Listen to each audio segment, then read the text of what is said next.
Earlier today, Fallout 76 got another DLC update. Although this one wasn't the biggest ever, it was one of the first to add in a pretty legitimate dungeon with unique rewards and items that you couldn't acquire without completing it. The dungeon was definitely the main appeal of this update, although it also did come with several bug fixes that are definitely on the lesser side. It wasn't as big as even previous updates or half updates as this one is. But either way, in this video, I'm going to go over pretty much all of the new and interesting stuff we did get, some of which is positive, some of which isn't as positive. The first thing of note is the new in-game event and dungeon. Now in-game, as you do travel to the Arcos Pharma location, which was already an existing location in-game, as you go to the elevator, you will find a new option, the ability to actually use the elevator and go into the downstairs or under the Arcos Pharma location. And once stepping out of the elevator, you may begin Project Paradise, the new event added into Fallout 76. It seems like the actual trigger for this event might be walking out of the elevator, so if you don't see it on your server, you may want to fast travel here and try it for yourself, although it definitely does have some kind of cooldown period, so it also could just be during the cooldown. The location this event takes place in is actually pretty big. It features 3 different habitats as well as the central area that has a lot of details, a lot of things to loot, and also quite a few enemies, even when the event isn't going on. I would definitely say it's one of the coolest looking and largest interior locations we have in Fallout 76 right now. And even though the past DLC that did feature a nice interior location, the Burrows, was kind of lackluster, this one didn't disappoint. It actually is a really cool new dungeon. The main appeal again is the event itself. In essence, after going down, you're going to be asked to initialize Project Paradise by going to one of the computers. Following this, you're going to have the first stage of this event. There's 3 separate habitats here, being A, B, and C, and each habitat is going to have a feeder at the center. Depending on which habitat you're in, the feeder will require something different. One of which being venison, which you'll have to take down a new kind of radstag to get, but then the other 2 feature sludge and radkelp. As you collect this, you will periodically go and deposit these into the feeder. You'll oftentimes find Arcos robots trying to fend you off and fight you, and potentially even just some of the other miscellaneous creatures. And effectively, the way this works is, the more you deposit in the feeder, the higher the rating you can get, either 0, 1, 2, or 3. After the time does run out, the feeders will close and a new creature will appear there, one in each of the 3 habitats. And you'll be required to defend this creature and keep it alive from incoming hordes of enemies. The key part being though, depending on how high of a rating you got in the previous stage, aka how much you deposited in the feeder, the better a creature you'll get. On a rating of 3, you might get a Deathclaw that can fend for itself and actually has quite a bit of health, including a higher level. A rating of 0 might just give you a lowly Bloatfly that is going to be a lot harder to defend and keep alive. Over the rest of this event, you're going to have to defend this creature from waves of enemies, and then towards the end, there's going to be some kind of legendary or alpha enemy. This typically is something pretty tough, whether it be a level 100 Sheepsquatch or other 3-star enemies that could alternatively appear. And in one instance, I actually got 2 3-star legendaries at the same time. And the ultimate goal is to defend each of these 3 animals in the 3 different habitats. And this part's actually key, and I don't think a lot of people realize it. The more enemies you get, the better the rewards you'll get from the event. So if you defend all 3, you'll have the best odds of getting plans and unique loot, but if you let all of them die, you'll actually fail the event. And there's actually quite a bit of unique loot you can get from this. You get the typical stuff like stim packs, armors, legendaries, but even further you can get other things like this new Formula P recipe that will give you certain benefits. You can get the bear arm, which is a new weapon in game. Alternatively, you can get the plans for the bear arm or the plans for mods for the bear arm. You can get the stim pack diffuser item that's going to make it so when using this new stim pack, it'll heal your entire team, and a new Arcos Pharma lab coat that you can wear on your character. Outside of that, there's actually also a miscellaneous side quest you can do during this event, and I'm not totally sure how this works. You're going to find this other Mr. Handy robot just kind of wandering around after Project Paradise is active. Typically, Project Paradise as it starts is actually being ran by ARIC4, ARIC4. This was sold by Vault-Tec, and there's some terminal entries detailing how it is meant to aid the scientists in experimentation, and some things kind of went wrong. After talking to this Mr. Handy, he'll give you a miscellaneous quest to actually get the shutdown codes for ARIC4.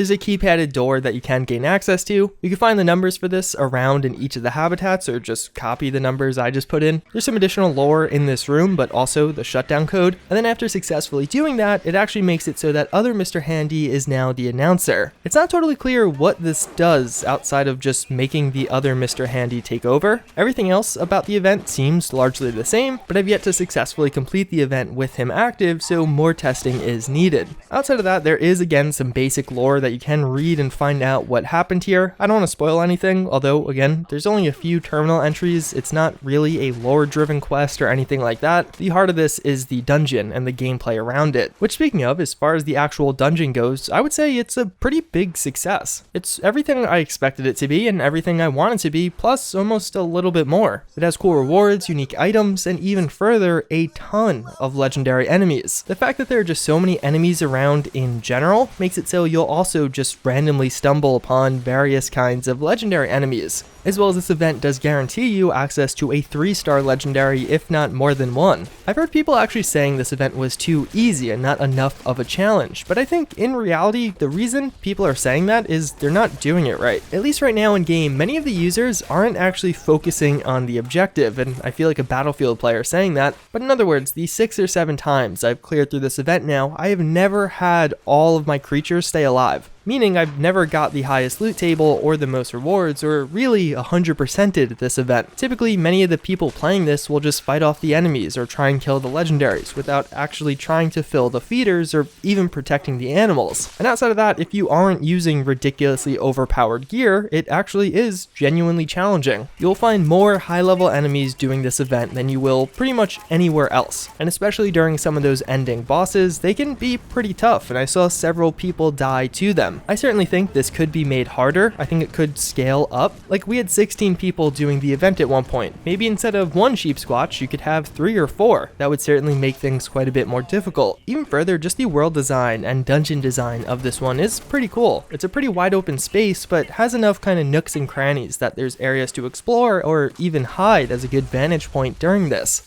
There's little turrets you can repair to aid you in fending off some of the enemies, and all around, I would say this is a big win for Bethesda. This is the last major thing coming from Wild Appalachia, at least that we know of, and I would definitely say this is ending on a pretty high note. Project Paradise is going to be one of those events that I think a lot of people are going to play over and over again, and actually can be pretty fun. Although unfortunately, this update also did have its fair share of hiccups or issues. I don't know what it was about this event in particular, but there's a big crashing problem with it affecting a subset of the community. I don't personally have this issue, but basically when people go to click the elevator to go down into the event, they just crash immediately. I've heard of it happening on both PC and Xbox, and I'm not totally sure how to fix it, but it seems like for users experiencing this, they just can't play the event right now. Hopefully a reinstall or verifying the game files could fix this, but again, that is pretty frustrating. There's also the oddity of the update on PC. In the patch notes, it was reported as being or expected to be roughly 1 gigabyte on PC. These are typically pretty accurate. In reality, it was 8.5 gigabytes on PC. It seems like the source of this is the Enlighten Interiors files that you were required to download as part of this update, being just a lot larger than usual. And seemingly there was some kind of mistake on the back end, although some people were kind of frustrated as it being almost 8.5 times the size means they have to wait a lot longer to actually play this, which is unfortunate because it's not like you're actually getting new content due to the additional download size. It seems like, again, it was an accident or a mistake. The update itself did contain pretty good bug fixes. Now you could actually inspect legendary items at vending machines, even if the owner isn't nearby. Outside of that, some tadpole challenges were fixed, but also something a lot of people have been calling out is some of the fixes that are kind of lacking from this update. There's several other tadpole or possum scout challenges that are still bugged and weren't fixed. There was no fix to the whole fast traveling to camps and getting stuck in the world or the foundation or just getting stuck on something. And there was definitely no fix to the inability to melee flying targets, another pretty persistent and frustrating issue if you're using a melee build.